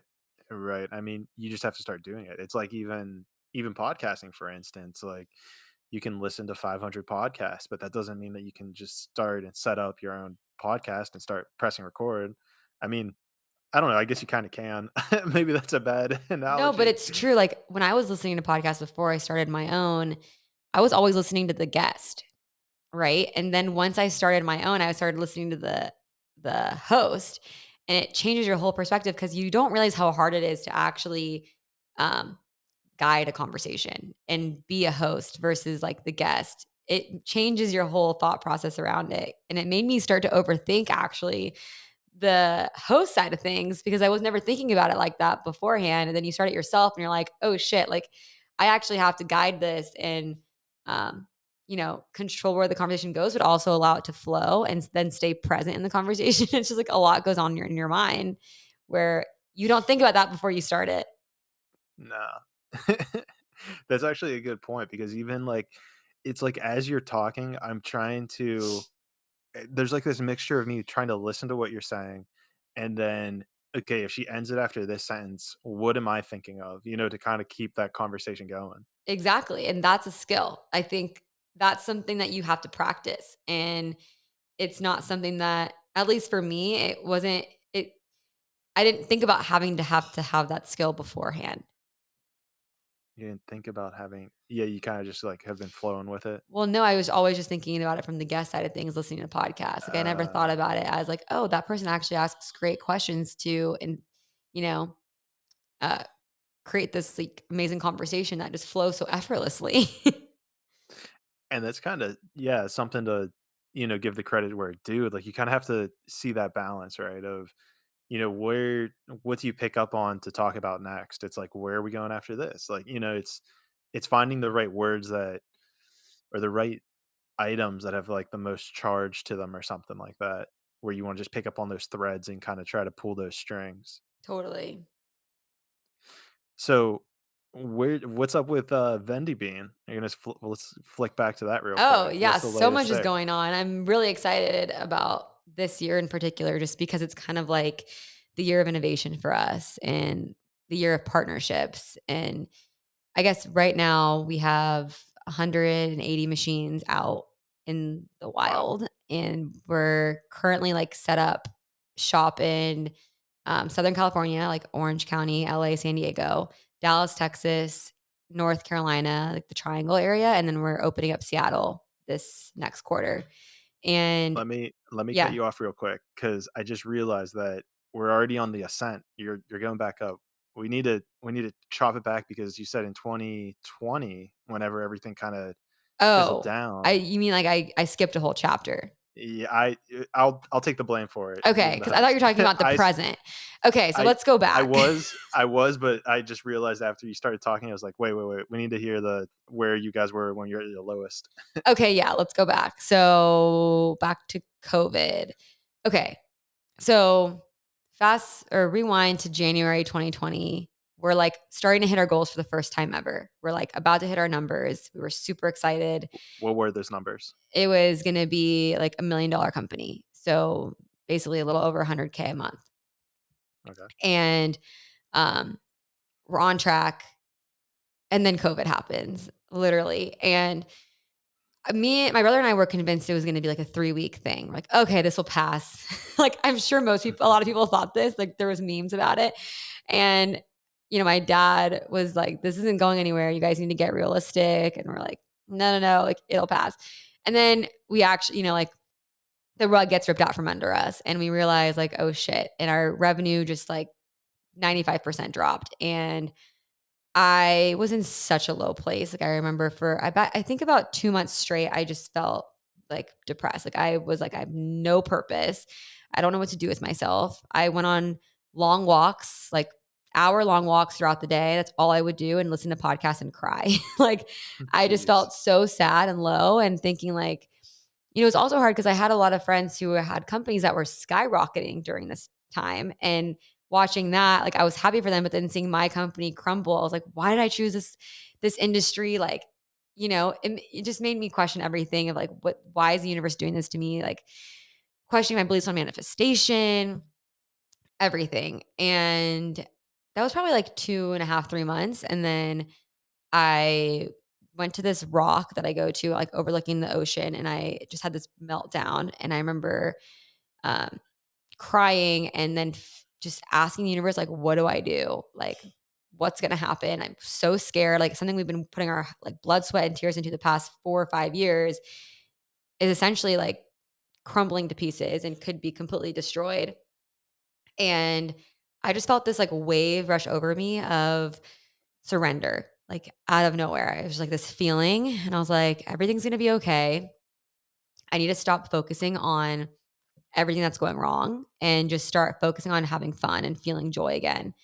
And this was just like an intuitive feeling that I had. And so I made a conscious effort to put my energy into things like that I could enjoy and learn and have fun doing. So for me, like at that time, that was TikTok. Like I loved TikTok. It was like up and coming. I had so much fun on this app. I was learning these dances with my friends, doing all these pranks, like having the time of my life on this app, right? Not getting anything out of it besides just having fun. And then my brother introduced me drop shipping. I took a course on drop shipping, started making Shopify websites for fun, and was just like learning new skills and having a lot of fun doing it. I took this like other random course and then Tristan and I decided to start dabbling with creating our own direct to consumer coffee products. So we started, um, we first also got SBA loans. So that helped us stay afloat during this time. So we started having fun branding, creating our own like product line, morphing or migrating our website to Shopify and having fun doing that. And then as like we're in the process of like really in like having fun in this creative um, process, this Marine reached out to us on Facebook and said, like in a Facebook DM and said, I can get you guys on Camp Pendleton's military base. And I Whoa. remember thinking, like, there's just no way this is real. Like, this guy's full of shit. So I told Tristan, and he was like, yeah, I mean, let's talk to him and see what he says. It's like, yeah, for sure. So we talked to him on the phone. He seems like a very genuine guy.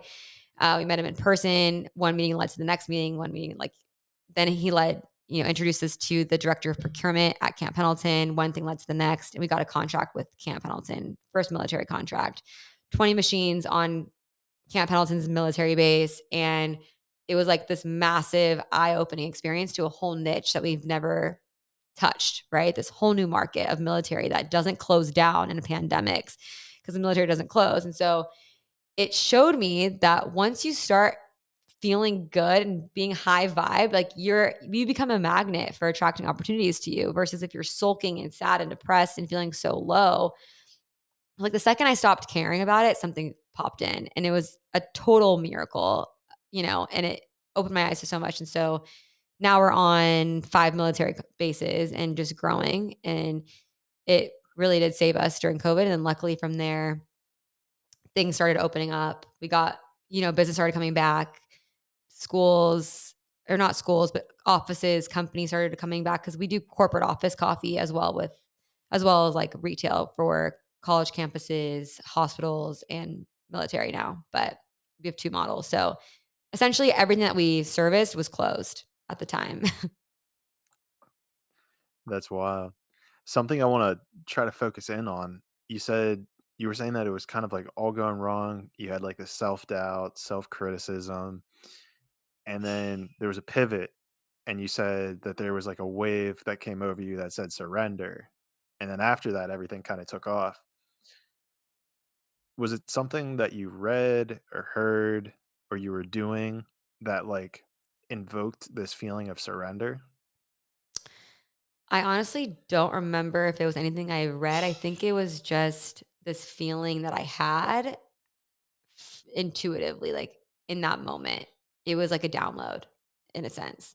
And then also during this period, like it was after that I read Journey of Souls. It all like in that chunk of COVID where I had nothing to do is when I started reading spiritual books, and Journey of Souls was the first one. So that was like a very interesting time period because I really started becoming more conscious and aware and like tapping into spirituality. So that's when that started playing a role in my life, which is interesting. But yeah, I don't remember if it was before or after I read the book, but I want to say it was before I read the book that I had that experience. That's interesting because you had that experience and then the books found you and then this military guy found you and then now it's Yeah, taken off. totally. It just shows you that there's no coincidences, like everything's so synchronistic. That's interesting. That was something that one of my buddies on an earlier podcast, James, he was asking me like, do you believe everything is everything happens for a reason?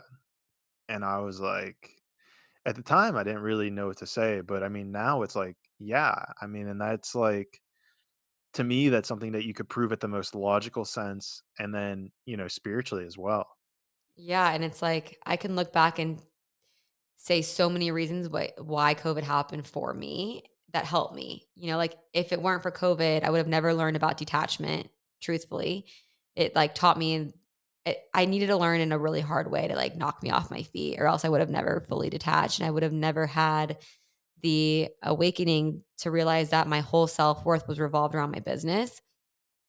Or else, because I never felt so, I felt like I had 0 purpose when Vendy Bean wasn't existent for a couple months, and, like, that's not normal, like, you shouldn't feel that way, and so I needed that experience to happen to show me all of this, and, I think it did a lot of things for a lot of people. It had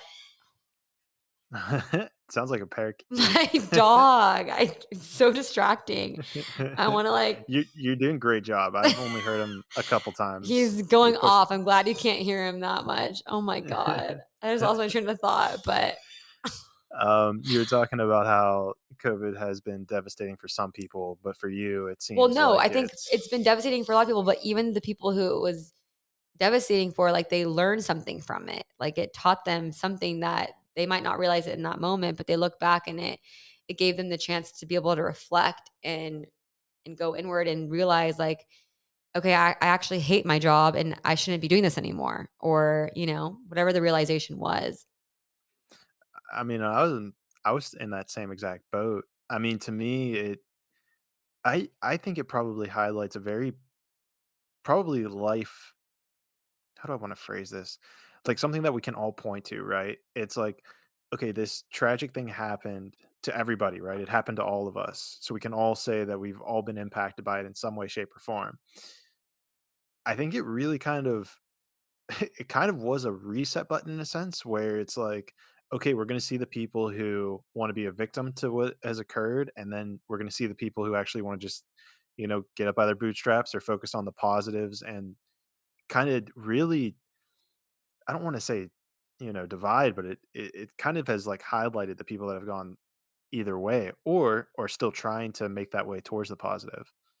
Definitely. And I think I went through all the phases. Like, I first was victim, and then I was like, okay, how do I, get out of this low headspace? And then I learned that. And then I realized way later looking back, like, oh, that's why that happened for me. It's like, it didn't happen to me, it happened for me. And I think once people shift their mindset, then they can start to realize what they actually gain from the experience. Which is really the crux of it, right? Is, like, sometimes you don't know why things are happening to you right now, but then, like, once you look back on them, you're like, "Oh, like, that gave me that perspective." Yeah, It's like, I don't understand why I just got swindled for $900. It's like, well, it's so you could learn how to not get swindled for $9,000, It's exactly. yeah, it's one of those, like it's almost like you need to learn how to manage your money before you become rich kinda thing, because it's like, otherwise, you're just gonna burn it all. Definitely. Like, and for me, that whole experience of learning detachment and learning about, my self worth and identity. And He's getting out of control. should I go move him really quick? It's like getting, Um, or what do you think? I mean, you had to get out of here relatively soon? I don't know. It's just, this is really screwing with the audio. I think I need to like move him to another room. Well, maybe he's just signaling that it's our time to, Maybe uh, it's like wrap it up. the struggles of a puppy. Oh, it, Well, it let's gets let's put easier. on the I mean, look, I think this has been an excellent, what is it, hour and a half Okay, conversation. good. I mean, I've been having such a fun time. It doesn't even feel like an hour and a half. It's just been It's crazy, rolling right? by. Well, let's definitely do this again, and Yeah. then we'll make sure that the dog is a little less of a puppy. Yeah, it's like I don't even know where I would put him to like, hopefully separation anxiety, like, he grows out of it. I'm sure he will. I think so. They're adaptable, right? I hope. Well, what's interesting is I got my dog. She's sleeping behind me right now. You can kind of see her in the I'm picture. jealous. I had to tire her out to get her to the state. But what something that was crazy was, and you touched on about like the soul family kind of thing, is I started applying that because I'm dog sitting right now, so it's just been me and her for the last 8 days, and that feeling into intuition and like really like trying to pay attention to it. I like the phrase twin flame. Like I'm like I felt it really strong when I looked at her one time, and I was like, "Are you like my twin flame?" Like, How do and you do you kn did you learn what that term was before you felt I that? s I still don't fully know what it means. I've heard other people reference other people in that light, but I don't really, like, know, like, the whole what is it? Tell me what it means to you. To be honest, I'm not an expert on twin flames. Like, I have friends who are twins and have expressed to me I've been a part of their journey, and so I'm, like, close to it, but I don't wanna butcher it, and I think there's so many different types of twin flame experiences and journeys that there's not one size fits all. I've never heard of a twin Right. flame experience where it's a human and a dog, but there Oh, totally could be, like, the ones that I've experienced through friendships, through my friends are romantic. It's like a guy and a girl. okay. But I've heard of it where it could be siblings or a family member, It's like it's basically when your soul's split into 2 bodies. Oh, So I half of your soul's in a different body and it's, you know so the intuitive intuition I have around twin flame is just that it's like someone who knows how to poke you in all the wrong ways kinda thing. Yeah, I mean, it's Is a it very kinda the same? triggering experience, but it's like you guys are the same soul, and it's like, I don't even feel like I'm worthy of talking about it because I don't know enough about it, and I don't wanna butcher it because everyone has their own Alright, experience, and it's like a very sacred thing, like, I don't have that experience to share about it, so it's like, I gotcha. see it firsthand, and I'm like, "I don't think I want a twin." Okay, I'll have to find a twin flame expert Yeah, because just in that the way that you kinda phrase that, to me, it hits as like, well, like, in theory, aren't you a fragment of my soul and my soul's a fragment of my soul? Because if we're all of source totally. energy, right, We're wouldn't all everything just be a fragment? Yeah, so we're all connected and come from the same source. Like we're all one and connected. But that's totally different than being one soul split into 2 bodies.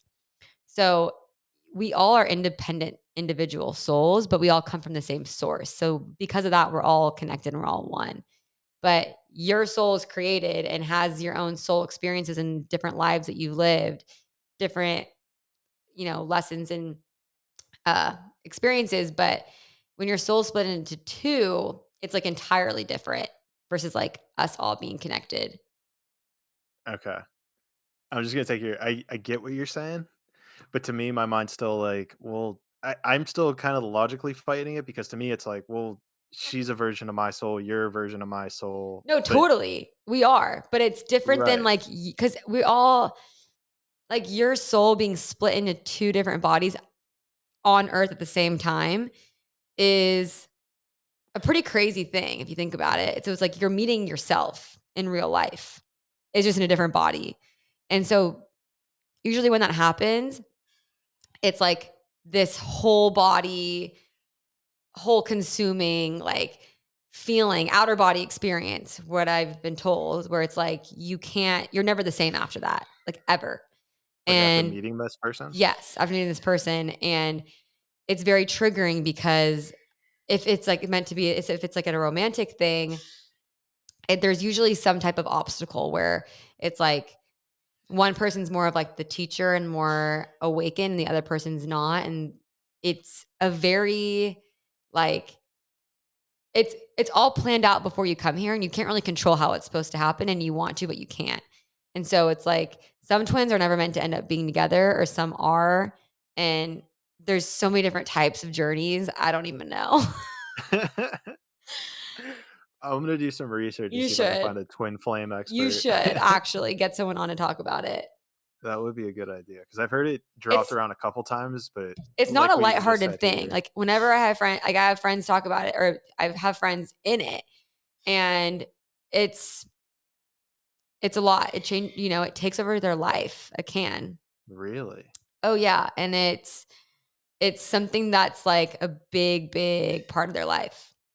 So Yeah, I feel like if I haven't stepped on twin flame people enough by saying that my dog is my twin flame, then I might wanna reserve any other comments I have for an expert because in my mind, it's just like I mean, there's people out that I've hung out with that trigger me, right? But I just, like, let it go, but right? here's the thing is you and your dog could have a soul connection. You could have because you have soulmates. Like soulmate to me is someone who's in your like you have a soul contract, right? Like you're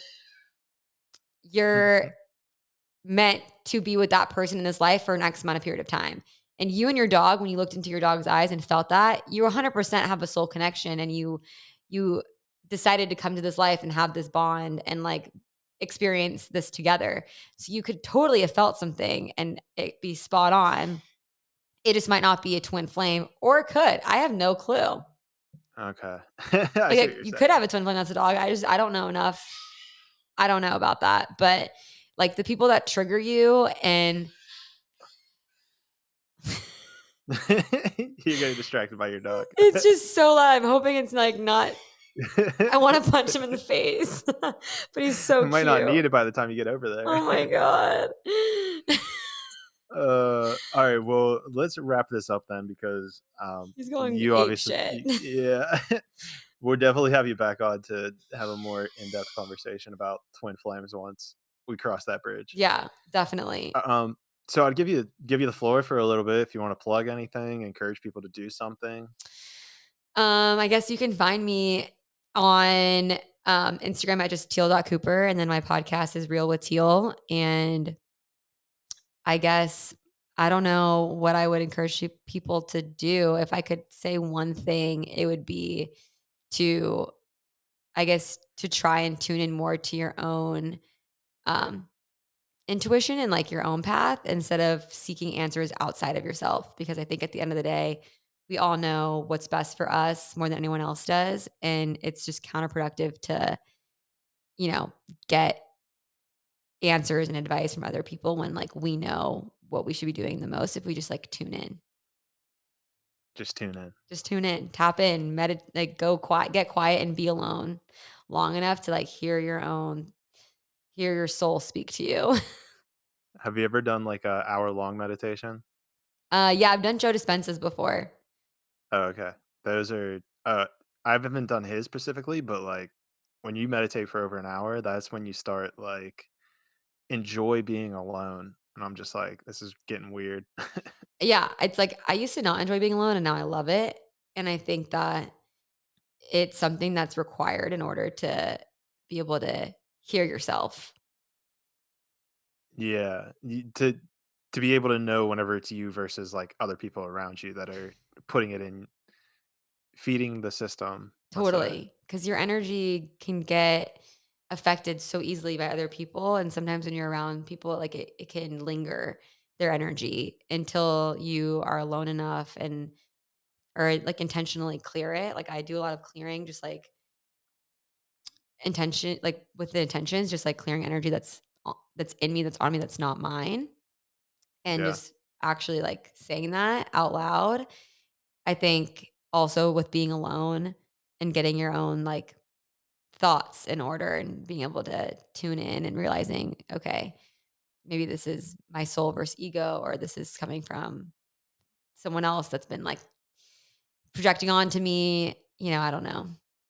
no, I get where you're going with it. Like, I kind of do that with my podcasts. Like, before my episodes, I'll try to meditate for, like, 30 minutes beforehand, and then at the end of it, I'll try to be like, "Alright, like, tap me into, let's say, like, Teal's energy so that we can have, like, a good podcast and so that I'm ready, ready for it." I love that. I, Uh, I do that too, but not the yeah, meditating before I say like I'll say out loud like to my guides, spirit guides, which I guess I didn't really talk about, but that's in Journey of Souls too, all about spirit guides. But uh, um I need to calling talk on your about those. guides and getting them, just saying like a I guess it could be called a prayer or an affirmation, or just like you said, like tuning in the energy of the other person, or whatever's meant to be said will be said, and like trusting that it's going to create the most like impactful episode possible, or connect with as many people as possible.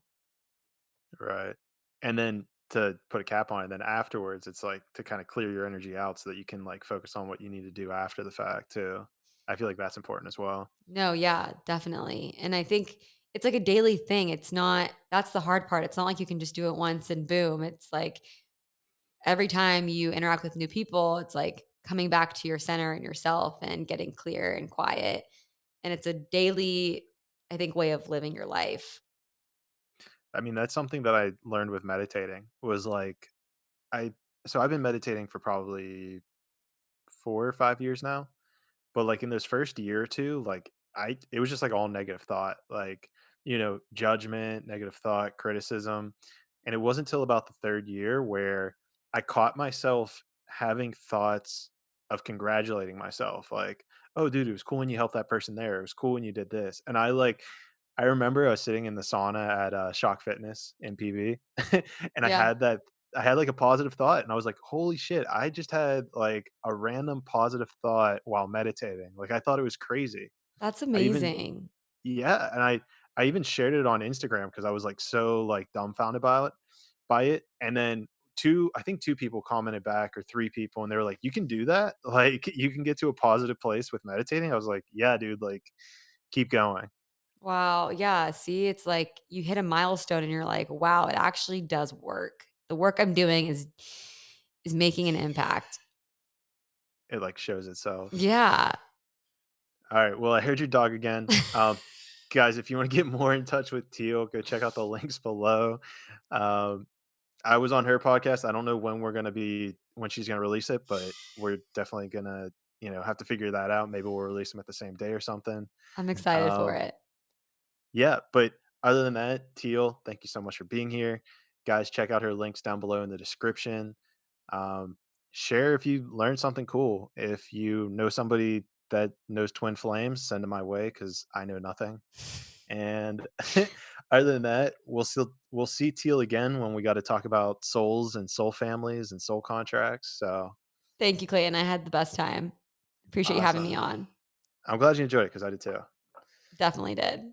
So thanks again, and conscious monkeys, let's grow together.